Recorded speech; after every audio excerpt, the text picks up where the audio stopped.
Hello guys, welcome back my YouTube channel. So आज हम इस वीडियो में पढ़ाएंगे आप लोगों को हिस्ट्री का चैप्टर 4।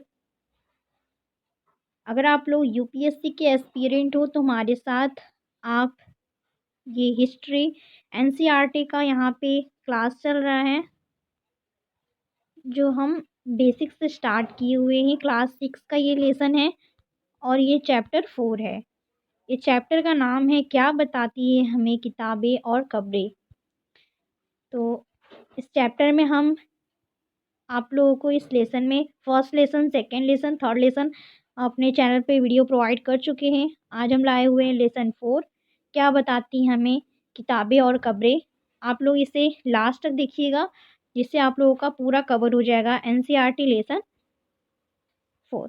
तो इसमें देखते हैं कि इस चैप्टर में हमें क्या क्या पढ़ना है। ऊपर से ओवरव्यू ले लेते हैं। पहले फर्स्ट हमने पढ़ना है दुनिया के प्राचीनतम ग्रंथों में एक। दूसरा पढ़ना है इतिहासकार ऋग्वेद का अध्ययन कैसे करते हैं। पुराने टाइम में ऋग्वेद का अध्ययन कैसे करते थे। मवेशी, घोड़े और रथ। उस टाइम के घोड़े, मवेशी और रथ कैसे थे। लोगों की विशेषता, बताने वाले शब्द, उस टाइम के जो शब्द थे उससे विशेषताएं क्या थी, उसमें कुछ इम्पोर्टेंट फैक्ट्स क्या थे, वो सारी चीज़। पांचवा पढ़ेंगे खामोश प्रहरी, कहानी महापाषाणों की। उस टाइम की क्या क्या कहानियाँ थी वो सब इसमें देखेंगे। लोगों की सामाजिक असमानताओं के बारे में पता करना। क्या कुछ कब्रगाहें खास परिवारों के लिए थी, जो कब्र पहले बनाए गए थे वो बस परिवारों के लिए थी। इनाम गांव के एक विशिष्ट व्यक्ति की कब्र। इनाम गांव के लोगों के काम धंधे, उस टाइम के लोग जो थे उस टाइम के काम क्या थे इनाम गांव के। तो सारा कुछ हम इस चैप्टर में कवर करेंगे। तो अगर हमारे चैनल पे आप न्यू हो तो मेरे चैनल को जरूर सब्सक्राइब कर लीजिएगा और बेल आइकन को प्रेस कर लीजिएगा। इसमें हम करेंट अफेयर्स भी इसमें वीडियो पे अपने चैनल पे डालते हैं, तो आप लोग ज़रूर जुड़िए और उसे अटेंड करिए। तो यहाँ पे हम देख लेते हैं अध्याय 4, क्या बताती है हमें खबरें और किताबें। किताबें और खबरें।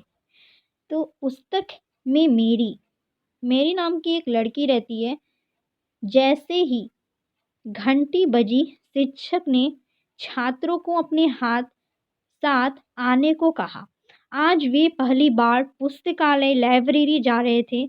मैरी ने देखा कि पुस्तकालय उसकी कक्षा के काफ़ी बड़ा थी और वहाँ किताबों से भरे कई रैंक थे। कोने में एक अलमारी थी जो मोटी मोटी किताबों से भरी थी। मोटी मोटी एक अलमारी थी उसमें जो लगी हुई थी और कोने में एकदम मोटी मोटी बुक्स उसमें रखी हुई थी, पूरी फिल की गई थी। मैरी को एक अलमारी खोलने को कोशिश कर रही थी। वो एक अलमीरा को खोलने की कोशिश कर रही थी। एक शिक्षक ने देखा और कहा उस अलमीरा में अलग अलग धर्मों से जुड़ी हुई महत्वपूर्ण किताबें हैं।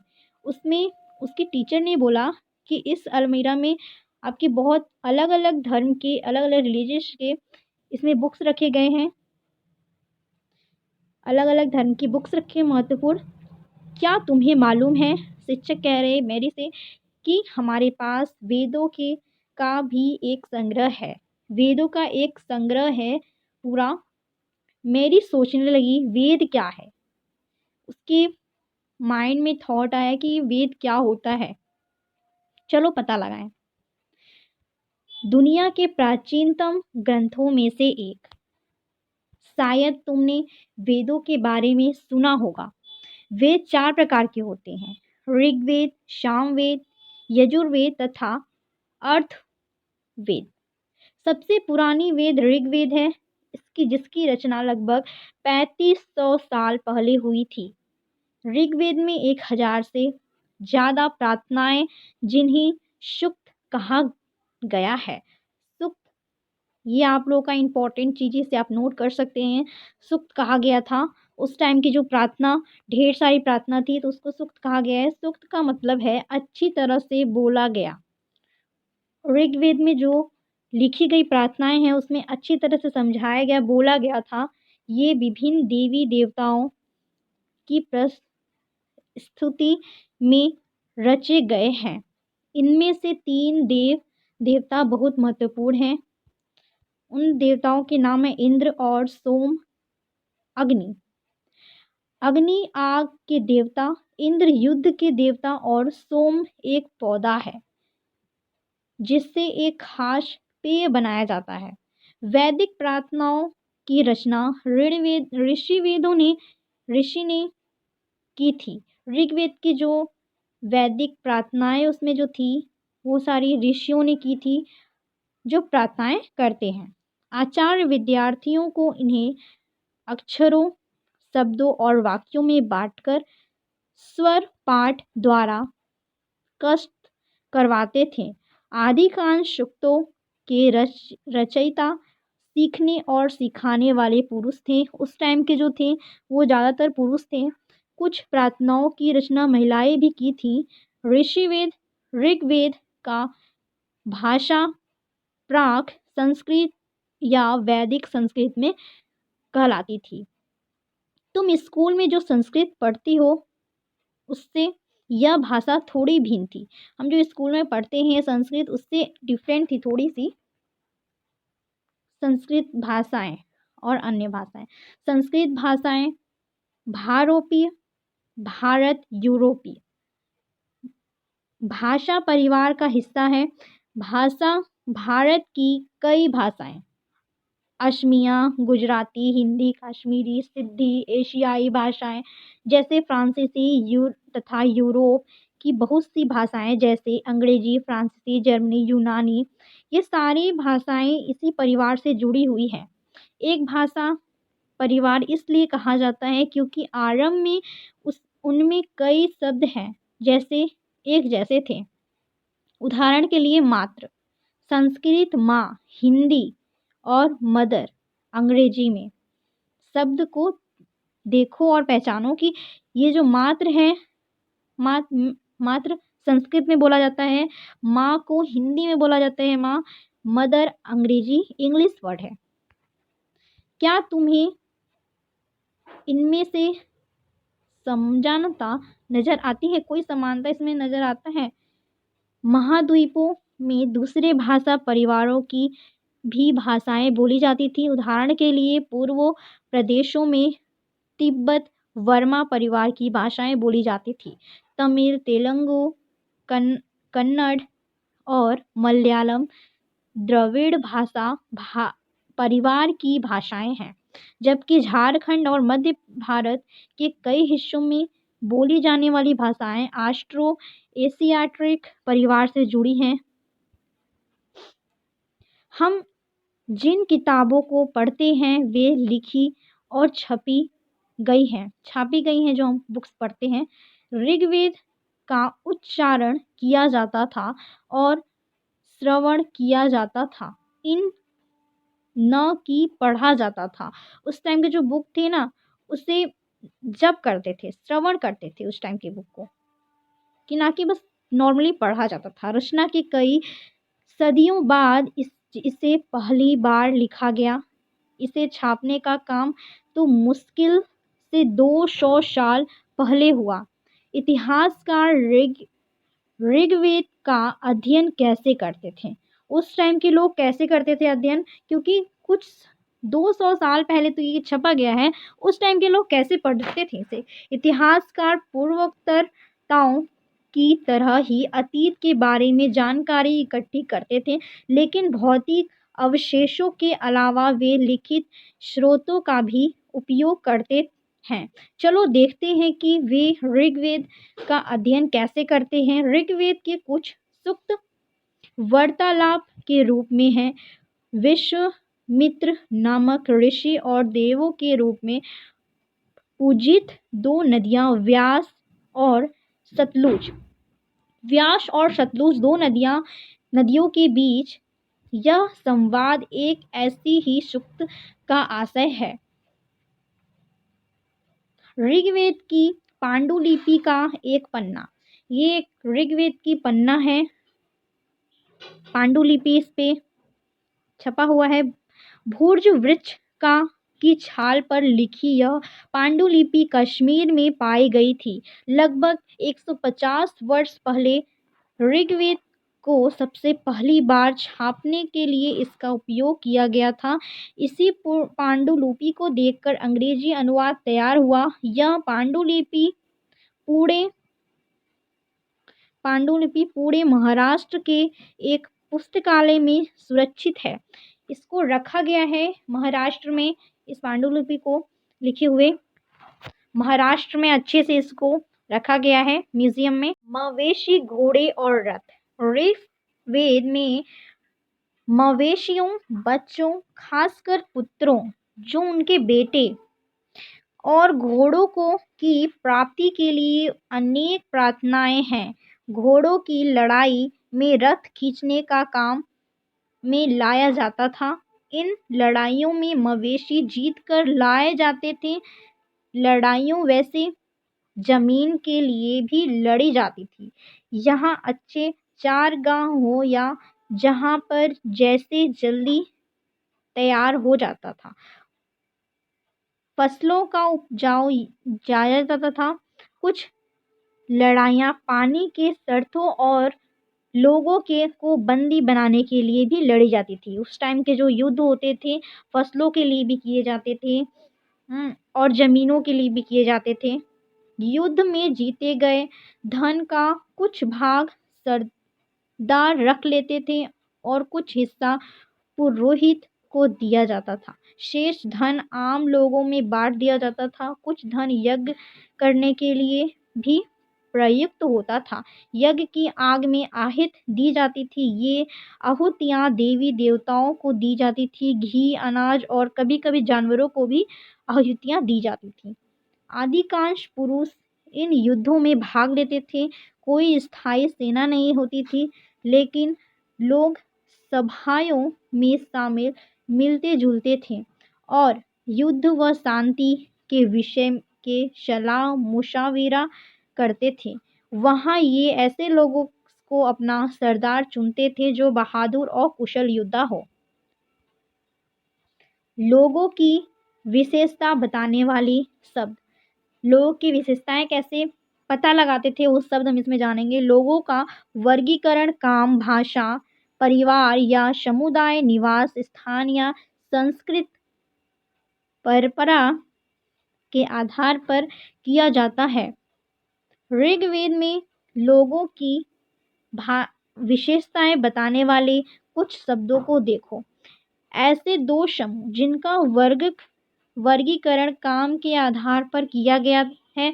पुरोहित, जिन्हें कभी कभी ब्राह्मण कहा जाता था, तरह तरह के ये यज्ञ और अनुष्ठान करते थे। दूसरे लोग थे राजा। ये राजा वैसे नहीं थे जिनके बारे में तुम बाद में पढ़ोगे। ये न तो बड़ी राजधानियों और महलों में रहते थे, न इनके पास सेना थी, न ही ये कर वसूलते थे।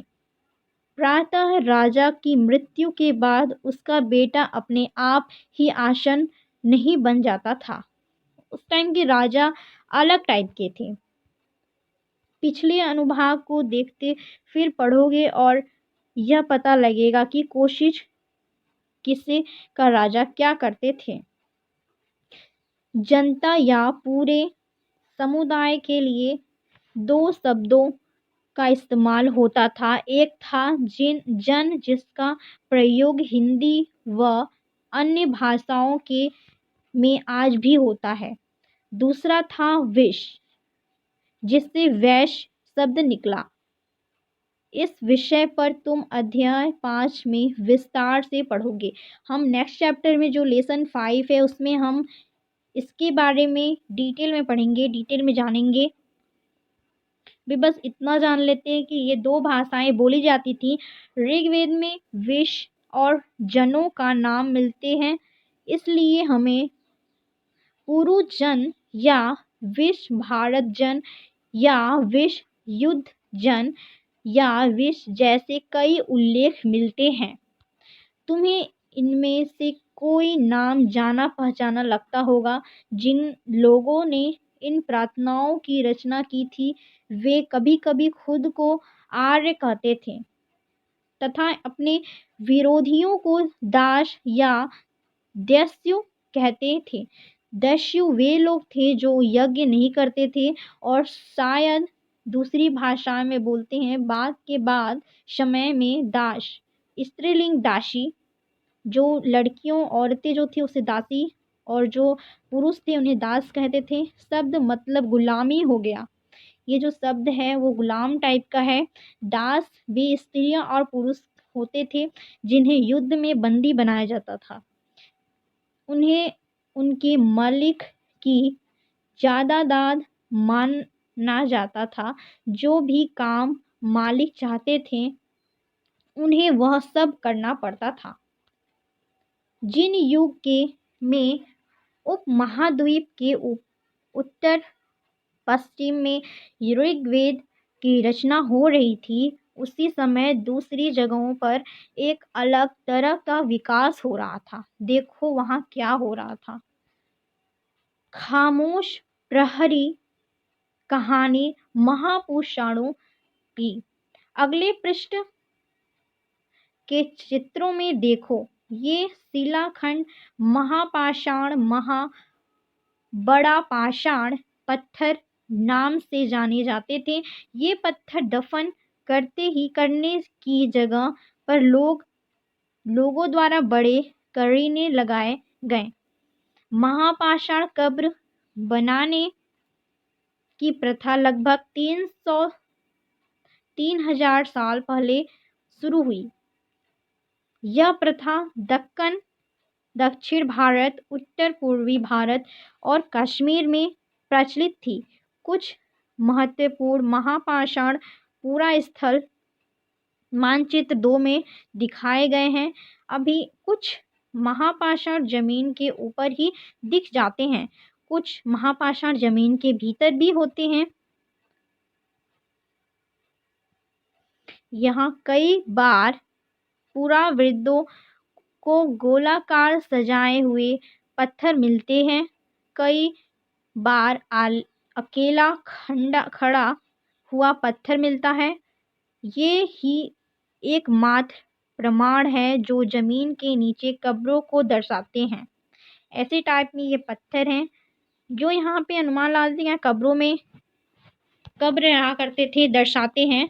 महापाषाणों के निर्माण के लिए लोगों को कई तरह के काम करने पड़ते थे। हमने जो कार्यों की सूची बनाई है इन्हें कर्मबुद्ध करो। गड्ढे खोदना, शिलाखंडों को ढोकर लाना, बड़े पत्थरों को तलाशना और मरे हुए को दफनाना। इन सब कब्रों में कुछ समानताएं हैं। सामान्यतः मातृकों को खास किस्म के मिट्टी के बर्तनों के साथ दफनाया जाता था जिन्हें काले लाल मिट्टी के बर्तनों ब्लैक एंड रेड वेयर के नाम से जाना जाता है, जिनके साथ ही मिले हैं लोहे के औजार और हथियार, घोड़ों के कंकाल और सामान तथा पत्थर और सोने के गहने। इस टाइप में आपको ये मिले हैं पत्थर, सोने के गहने। क्या हड़प्पा के शहरों में लोहे का प्रयोग होता था? उस टाइम के लोग लोहे का प्रयोग करते थे। महापाषाण कब्रों से मिले लोहे के समान बाईं ओर घोड़े के लिए समान, नीचे बाईं ओर कुल्हाड़ी, नीचे एक कटार।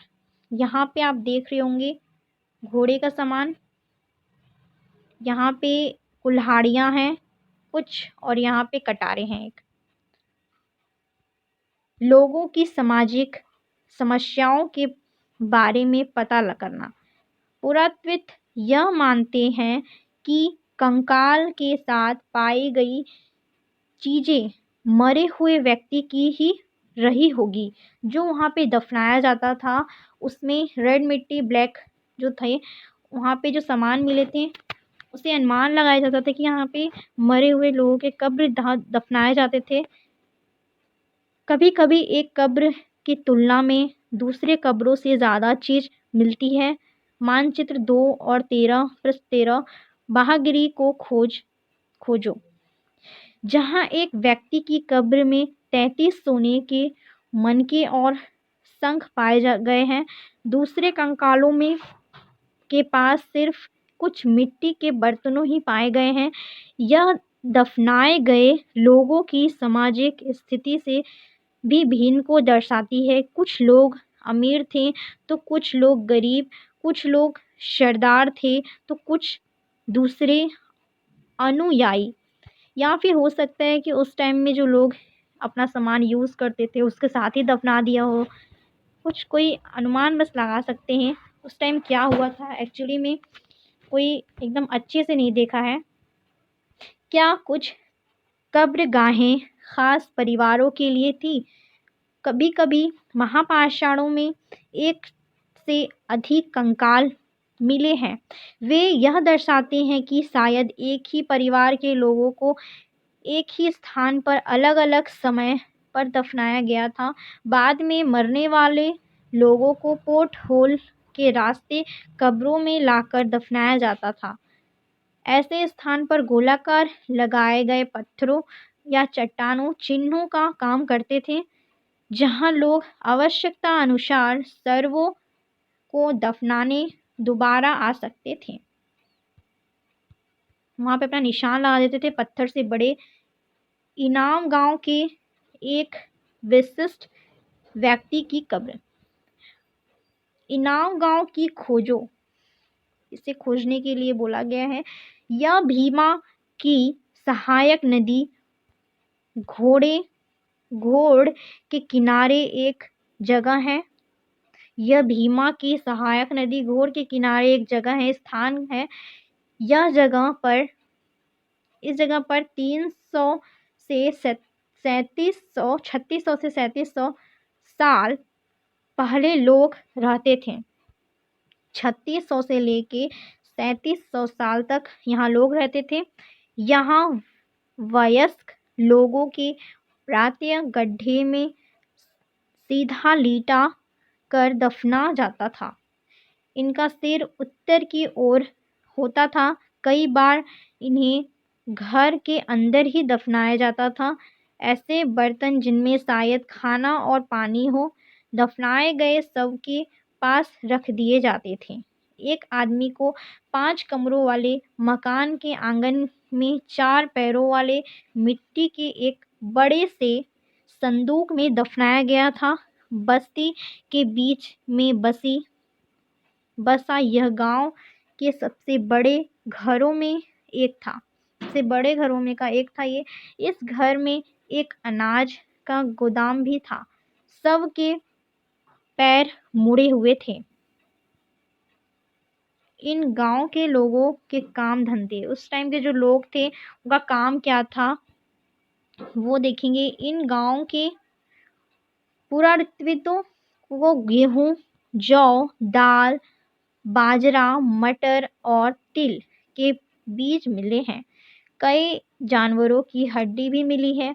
कई हड्डियों पर काटने के निशान थे। से यह अंदाजा होता है कि लोग इन्हें खाते होंगे। गाय, भैंस, बकरी, भेड़, कुत्ता, घोड़ा, गधा, सूअर, सांभर, चितकबरा, हिरण, कृष्णमृग, खरहा, नेवला, चिड़िया, घड़ियाल, कछुआ, केकड़ा और मछली की हड्डियां भी पाई गई है। ऐसे साक्ष्य मिले हैं कि कई बड़े आंवला, जामुन, खरबूज, खजूर और कई तरह की रस भरी एकत्र की जाती थी। उन्हें एक साथ एकत्रित करके रखे जाते थे। यंत्र एटलस में चीन को देखो। लगभग 3500 साल पहले हम यहाँ के लेखन कला के सबसे पुराने उदाहरण पाए जाते हैं। यह जानवरों की हड्डियों पर लिखा गया है। ये एक जानवर की हड्डी पर लिखा गया है। सो गाइस, मेरी आज की वीडियो पसंद आई होगी तो ज़रूर लाइक करिएगा, शेयर करिएगा। इससे आप लोगों को कुछ सीखने को मिला होगा। आई होप कि मैं यही चाहती हूँ। और थैंक यू फॉर वॉचिंग। मिलते हैं नेक्स्ट वीडियो में।